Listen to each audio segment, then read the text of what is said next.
Янагава Жиро нь Ямагучи бүлгийн 3 дахь үед гарч ирсэн хамгийн өвчтэй гадаад якуза. Түүний байгуулсан Янагава бүлэг нь алуурчдын баг хэмээх хочтой байсан бөгөөд зэрлэг байдлаараа якузагийн ертөнцөш төр Ямагучи бүлэг дотроо хүртэл тэднээс айдаг байв. Өнөөдөр Янагава Жиро буюу Солонгос якуза түүний түүхийг та бүхэндээ хүргэе. Янагава Жиро нь 1923 он Солонгост төрсэн бөгөөд 1930 онд гэр бүлийн хамт Япон улсад амьдрахаар ирсэн.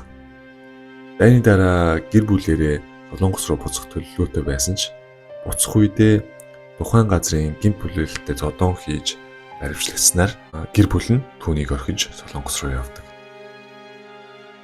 Үүний дараагаар тэр Япон улсад ганцаараа амьдарч амь зуух хэрэгтэй болсон.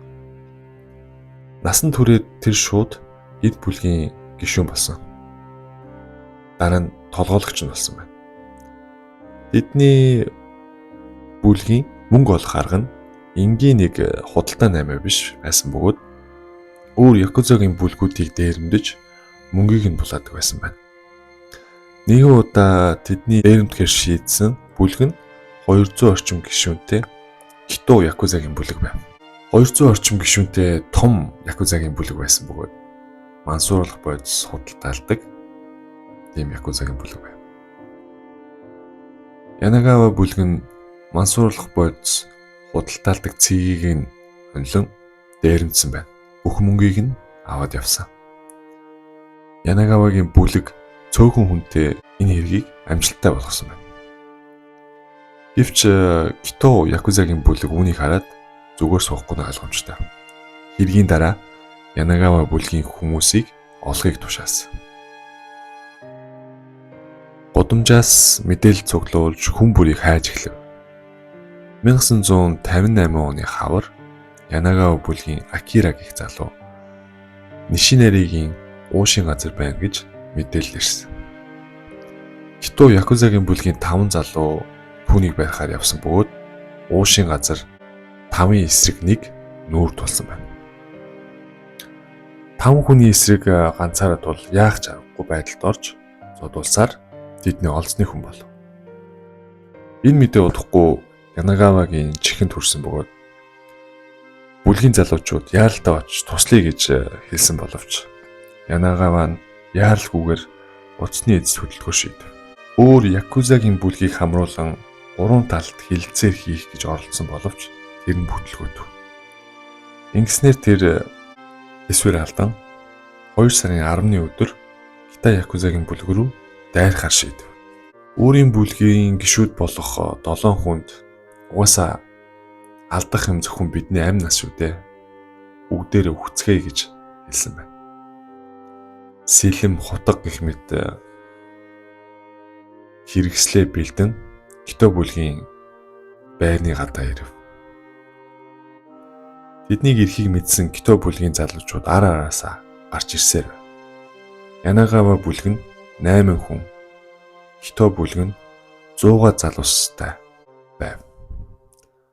Аз болоход Кито бүлгийн байрны урд гудам нь нарийнхан гудам байсан бөгөөд 100 залуучууд нэгэн зэрэг дайрах боломжгүй байв. Кито бүлгийн залуучууд буу байсан бөгөөд нарийн гудамд олон хүмүүс буужигнаж байхад буу хэрэглэх боломжгүй байв. Зай байхдаа нарийн гудамд Японы урт сэлэм хамгийн давуу талтай байв. Янагава нь ирсэн болгоны цавцаар байв. Тун хөдөлгөөн цагдаагийнхан ирсэн бөгөөд хоёр бүлэг өөр өөр тийш зугтаж энэ мөргөлдөөнийг зогсоосон юм. Энэ мөргөлдөөнд Кито бүлгийн 1 залуу нас барж 15 залуу хүн шахагдсан. Харин Янагава бүлгийн 8 залуугаас 1 залуу хүн шахагдсан байна. Үүнээс харахад Янагава бүлгийн ялалт байсан бөгөөд Янагавагийн нэр хүнд олонний дунд маш ихээр тархсан. Эсрэг талд Кито бүлгийн залуучууд нэг нэгээрээ бүлгээ орхиж удалгүй Кито бүлэг нь тарсан төвхтэй юм байна. Үүнээс хойш Янагаваг эрийн сурвалжилж эхэлсэн бөгөөд төд удалгүй баригдан шоронд орсон. Ингээд Осогийн шоронд хоригдож байсан боловч Бүлгийн залуучууд мөнгө цуглуулж батлан даалтын төлбөрийг төлөн 9 сарын дараа шоронгоос сурлагдсан. Түүнийг шоронгоос гарч ирэхэд 80-аад залуу түүнийг хүлээн авч өгдөө. Ихэнх нь царайг хараагүй залуучтай. Тэдгээр залуучууд нь Янагавагийн сэлэмтэд тулдсан түүхийг сонсоод түүнтэй ах トゥ болж Якузагийн бүлэгт орохоор ирсэн залуучууд байв. Ингээд Янагава нь тэдгээр залуусыг хүлээн авч өөрийн нэр дээрх Янагава гүми буюу Янагава Якузагийн бүлгийг байгуулсан. Үүнээс хойш урдын адил бусад Якузагийн бүлгийг дээрэндэж үйл ажиллагаа явуулан нэр хүнд нь улам өссөөр байв. Гэвч 1959 онд Озака дахь Якуза нарын дунд дайн өрнөсөн бөгөөд энэ үед Японы хамгийн том Якузагийн бүлэг болох Ямагучи бүлэгт элсгээс өөр аргагүй байдалд орсон байна. Ямагучи бүлэг нь бусад маш олон жижиг Якузагийн бүлгээс бүрдсэн Японы хамгийн том Якузагийн бүлэг. Тэрнээс хойш асуудал тулаан гарах бүрт Янагава бүлэг хамгийн түрүүн игнэнд хөдөлж тулааны хийдэг байв. Ямагучи бүлэг дотроо Янагавата муудалж болохгүй бүгд тэрэнд алуулна шүү гэж ярилцдаг байв. Нэг мэдгээд Янагава бүлэг нь Ямагучи бүлэг дотроо Янагава бүлэг нь алуучдын баг гэсэн хочтой болсон байв.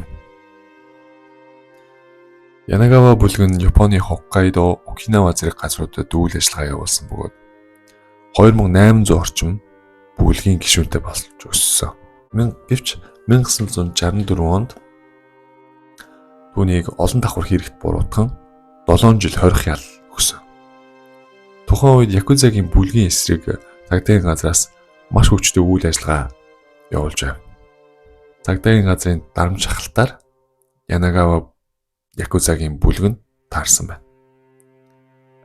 Ингэж тэр Якузагаас нэрээ татсан бөгөөд шоронгоос гарч ирээд Японд дох хойд солонгосчуудыг асуудал хариуцсан ажил мөн Солонгосоос Япон руу мэргэжлийн бейсболын тамирчин зэргийг оруулж орлолтын төрлийн ажил хийсэн байна.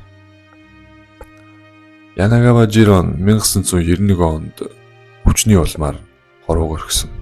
Янагава нь Якузагийн ертөнцид томоос том өөрийнхөө нэрээ үлдээсэн бөгөөд түүний түүхээр кино хүртэл хийсэн байна.